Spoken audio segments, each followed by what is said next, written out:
Good morning, friends. Mark Holmes here with my buddy Cowboy Joe Boo, as well as Joe Bear in the house. And as always, I want to thank you guys for watching, commenting, subscribing, and being part of the Joe Boo Sports Report. Without you guys, this doesn't work without you guys. So let's get open for business here and let's wake up the football gods. Wake up this morning, guys. Wake up. How you guys doing? Are you Ladies and gentlemen, let's get ready to rumble! yes? Amen on that one, man. We are 19 days, 11 hours, 52 minutes, and 40 seconds away from the Dallas Cowboys kicking off against the Los Angeles Rams. And I got to tell you, we need to give the NFL some props for what they've been able to do as far as getting past the coronavirus. Now, it's no guarantee that we're going to have a full season or anything, but you have to look at this thus far and say the NFL has been doing lights out. The fact that now we had the false test and everything that happened where they had 71 positives, but it turned out that was a problem at the lab and not the NFL players and things. But the fact that they've been able to keep these players without getting corona. We'll see. The big test will be, I think, over the course of the next week. Now that teams have been hitting and practicing fully for a week already, if we don't see a rash of positive tests within the next week, we are actually, I think, in a better position. I'm not going to say it's done. It's great. It'll be after these training camps are over, after, if the Dallas Cowboy players decide we're not going to stay, at the hotel and stuff over at the Star, that they start going back out and things. But the NFL is showing us what works: socially distancing, wearing masks, making sure you don't touch your face and clean your hands. And maybe if we all take a lesson from the NFL, we can get beyond this thing, because it seems like the numbers have kind of leveled off now that more and more places are saying wear a mask and socially distance. So hopefully that continues. Hopefully we can get through this thing. Hopefully we can get past this thing. So we have talent. One thing you cannot say about the Dallas Cowboys through the course of the last 10 years is not having talent. The fact that we had DeMarco Murray and then Zeke Elliott is an embarrassment of riches. To go from Tony Romo to Dak Prescott, to have DeMarcus Ware and go to D-Law, to have had Tyron Smith and Zach Martin and Travis Frederick and Lyle Collins and to have those offensive linemen, to have Des Bryant to Amari Cooper, now CeeDee Lamb and Michael Gallup. We have had stars galore, more than most teams ever do. Tom Brady, I can't ever say, ever had a team that you would remember more than 3 or 4 guys on their offense, ever, in a season. So the problem has been figuring out how to use all these weapons and things. One key statistics that you can say in the Dallas Cowboys last year was the Dallas Cowboys, I believe, when they use play action more than 28% of the time, there's only one game that they lost, and that was against the Minnesota Vikings. And you can't say that that was a lack of offensive performance. Dak had over 300 yards passing, 3 TDs, and they were definitely moving the football. We had a kicker who missed a field goal. We had the coach take the ball out of Dak's hands and go to Zeke Elliott when it was clear that the Minnesota Vikings' whole goal was, we're not going to allow Zeke Elliott to run. And here it is. We start down from the 5-yard line, get all the way down the red zone, on Dak's arm, and we decide, we're going to run the football now. And and that ended up killing that drive and basically costing us the game. In games that we lost, when you think about the second Eagle game, we ran play action, I think, around 8% of the time. The first game, I think it was 32. I believe we won 37-10 the first game, and we lost 17-9 the second. So you can kind of look at that and say, maybe those are one of the analytics that we should kind of follow. Because understand, Dak Prescott, when he gets out of the pocket, has been one of the best quarterbacks in the NFL. And I'm happy to say that this is a shot from yesterday. Okay, understand what play action is. Play action is you're faking a running play and you're going to throw the football or do a RPO, which is a run pass option. Okay.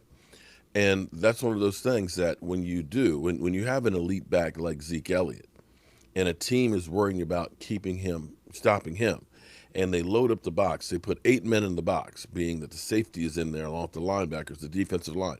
They're heavy on trying to control that line of scrimmage and not letting that running back go. And you end up, the quarterback ends up, boom, like he's handing the ball off, pulls it away at the last second. Those linebackers freeze. That safety freezes because they're trying to figure out which way Zeke's going to go. But the ball's in the quarterback's hands. He's bootlegging out.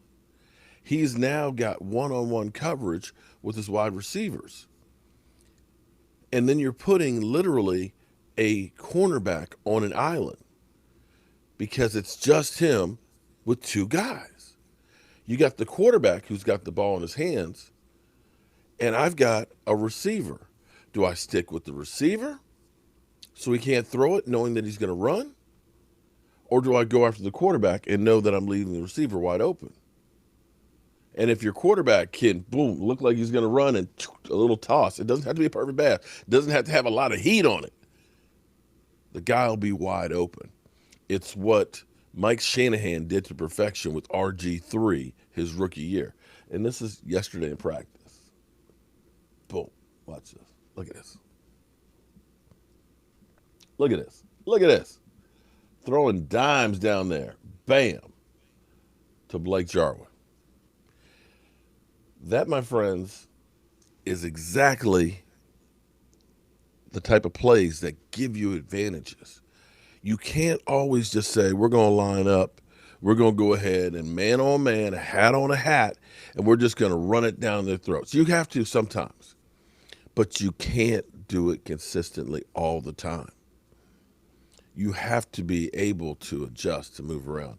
And it looks like that the handcuffs are off of Kellen Moore, and we're going to see a wide open dynamic offense that you're going to be seeing the ball going all over the place. You literally will not know where it's coming from, where it's going next.